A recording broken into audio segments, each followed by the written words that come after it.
আমাদের ভালো লাগাতে সকলকে অনেক অনেক অনেক স্বাগত জানিয়ে আমার আজকের গল্প আরম্ভ করছি। আজকের গল্প পরিবার। গল্পটি তাহলে শুরু করি। সাত সকালে ছেলেকে দেখে অবাক হলেন সূর্যশেখর বাবু। মনটা কেমন যেন করে উঠল। বাড়িতে কিছু হলো নাকি? সবাই ঠিক আছে তো? ঠাকুর সবাইকে ভালো রেখো গো বাড়িতে। এমনিতে তো 9 মাসে 6 মাসে একবার করে ছেলে এসে দেখে যায়, তবে ফোনটা কিন্তু করে প্রত্যেক মাসেই। খোঁজ খবর নেয়, টাকা পাঠিয়ে দেয় ঠিক সময়ে। ওই পেনশনের টাকাটাই উঠিয়ে দিয়ে যায়। বৌমা আর নাতনি একদমই আসে না। কত ইচ্ছে হয় নাতনিটাকে একবার দেখার। ওই ফোনেই যেটুকু কথা বলে মাঝে মাঝে, তার নাকি একদম সময় নেই। কথা বলারই তো সময় থাকে না। নেহাত ফোন করে কথা বলতে চাইলে একটু কথা বলে, দেখার জন্য প্রাণটা আকুল হয়ে ওঠে, কিন্তু দেখা আর হয় না। এখানে আসতে তার নাকি ভালো লাগে না। প্রথম প্রথম খুব মন খারাপ লাগলেও এখন এখানে কিন্তু সত্যিই তিনি খুব ভালো আছেন। অনেক বন্ধু সাথী আছে এখানে, সমবয়সী বা আরও বেশি বয়সী, যারা তার মতোই সংসারে ব্রাত্য। তাদের সাথে সত্যিই খুব ভালো থাকেন এখানে তিনি। আর এরা সত্যিই খুব দেখাশোনা করে সবার। অসুখ বিসুখ হলে দেখাশোনা করা বা একসাথে একটু বাইরে নিয়ে যাওয়া, এরা সবই করে। কিছুরই অভাব রাখে না এরা। শুধু নিজের পরিবারটা তো এরা দিতে পারে না, তাও এখন এটাই তাদের সকলের পরিবার হয়ে গেছে। আজ প্রায় 10 বছর হলো সুমিতা চলে গেছে। তারপর থেকে ছেলের সংসারে অনেক অসুবিধা হচ্ছিল তাকে নিয়ে। তার জন্য নাকি ওরা কোথাও যেতে পারে না। অসুস্থ হয়ে গেলে বৌমার অসুবিধা হয় সব দিক সামলানো, ঠিক টাইমে খাবার দেওয়া, সেটাও খুব অসুবিধার। ছেলের ব্যবহারও দিন দিন বদলে যেতে থাকলো। এরকম একটা মানুষ তো সংসারের বোঝাই হয়ে যায় একটা সময়। খুব ভালোবাসার মানুষের কাছেও বোঝা একটা হয়ে দাঁড়ায়।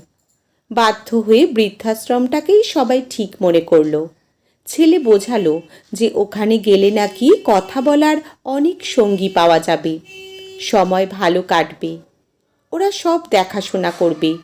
কিছু তো বলার নেই, মানতেই হয় একটা সময় সব কিছু। বাধ্য হয়ে এই বৃদ্ধাশ্রমে আসতেই হলো। মন সায় না দিলেও বাধ্য হতে হলো সংসারের শান্তির জন্য, ওদের সুখের কথা ভেবে।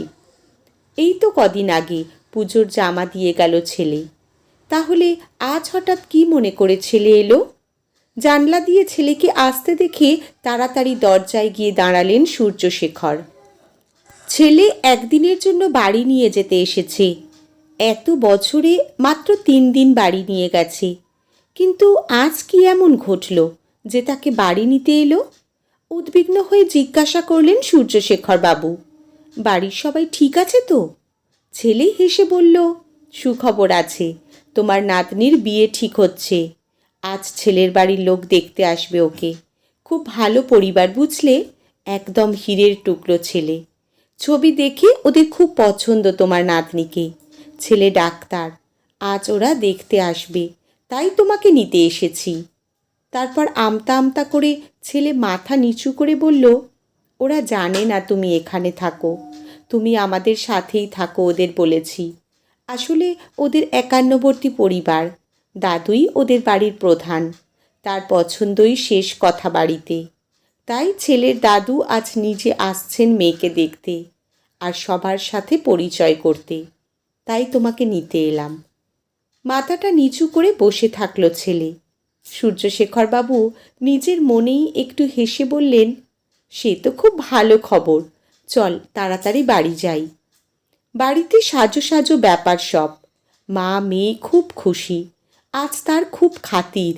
মনে হচ্ছে এই বাড়িতে আজ সে খুব দামি অতিথি। বৌমা তো বাবা বাবা করে অস্থির, কি খাবেন কি পরবেন সব দিকে নজর। নাতনিও তাই, খুব খুশি। এমন হীরের টুকরো ছেলের সাথে বিয়ে হওয়া মানে তো খুশি হওয়া স্বাভাবিক। ড্রয়িং রুমে এক এক করে ঢুকলেন ছেলের দাদু, ঠাকুমা, বাবা, মা, পিসি।